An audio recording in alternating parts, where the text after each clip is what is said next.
So apparently Rudy Giuliani has thus far survived his bout of COVID, which is of course good news. Don't wish bad news on anyone. But the follow-up question would be, has he learned anything from this experience? And the answer is a resounding, what are you, an idiot? No, of course he hasn't, you big dummy.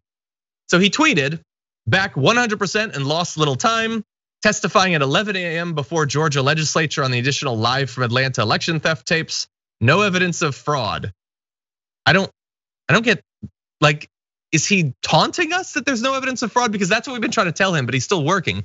But anyway, he's still working, he's back at it. When asked if his experience being hospitalized has changed his views on masks, which he notably almost never wears, he said, no, it does not. I think you can overdo the masks. That's a good point, that's a good point. I think you can also possibly underdo it, like when you got COVID. Like you are the failure case for not wearing a mask.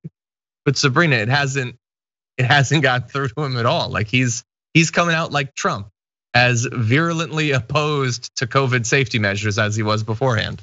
Well, I mean, like Trump, he has access to all of these like better like experimental medications that the regular Americans and just the rest of the world don't have access to. So why bother wearing a mask when these doctors have your back?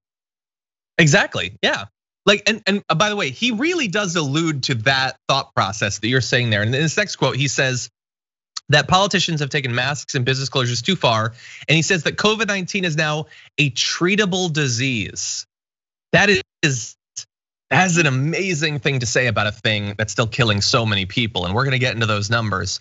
It is sort of a treatable disease for a certain type of person. And that certain type of person is probably not on either side of this camera that I'm talking into right now. He had this to say about his treatment. He says, my treatment by the nurses and staff at Georgetown MedStar Hospital was miraculous. I walked in with serious symptoms. I walked out better than ever. And he goes on to say this, and I think this is amazing. Doctors Beckett, Kumar, and Lehman led an all-star team. Yeah, but like Giuliani, do you get that? Like we don't get a team of doctors. We don't get to like be the stars of an episode of House when we get COVID. You do. You get that full team and around the clock coverage as well as medications we'll talk about.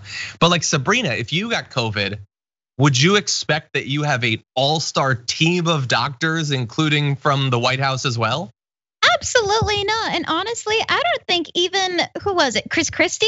He didn't get like a team or anything either. So it's like, you gotta really be in that tight knit circle to get that sort of treatment. Yeah, I mean, Christie, I was very worried when Chris Christie got sick that he would not survive, but he did. He did. Yay. Now, the thing about it is that it isn't just about the team. It's also, as you alluded to, that some people can get this special medicines that we, for a long time on the Damage Report, we've been talking about the monkey antibodies that Dr. Johnny Bananas dispatches to the truly elite. Rudy Giuliani, the latest member of President Trump's inner circle to contract COVID-19, has acknowledged that he received at least 2 of the same drugs the president received. He even conceded that his celebrity status had given him access to care that others did not have. He said, if it wasn't me, I wouldn't have been put in a hospital, frankly. Sometimes when you're a celebrity, they're worried if something happens to you, they're going to examine it more carefully and they do everything right. I really hate his use of the word celebrity there. But anyway, yeah, that's sort of the thing. You got access to these medicines and we wouldn't, so maybe it's treatable for you. Look, if they can save Rudy Giuliani, a case could be made that if they really wanted to, they could save anybody. He is a 130-year-old half man, half bat who is rotting and farting his way to an early grave. But they saved him. But lots of people, thousands a day, don't get saved.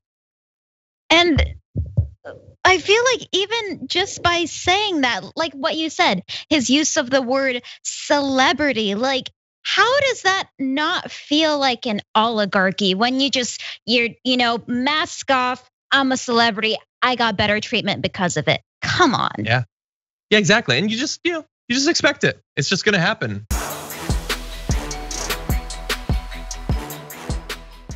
For more political news, breakdowns, interviews, stories of activism, and me trying my hardest to care about the occasional big celebrity news story, subscribe to our YouTube channel at youtube.com/The Damage Report. And you can ring the bell wherever it is so you don't miss anything.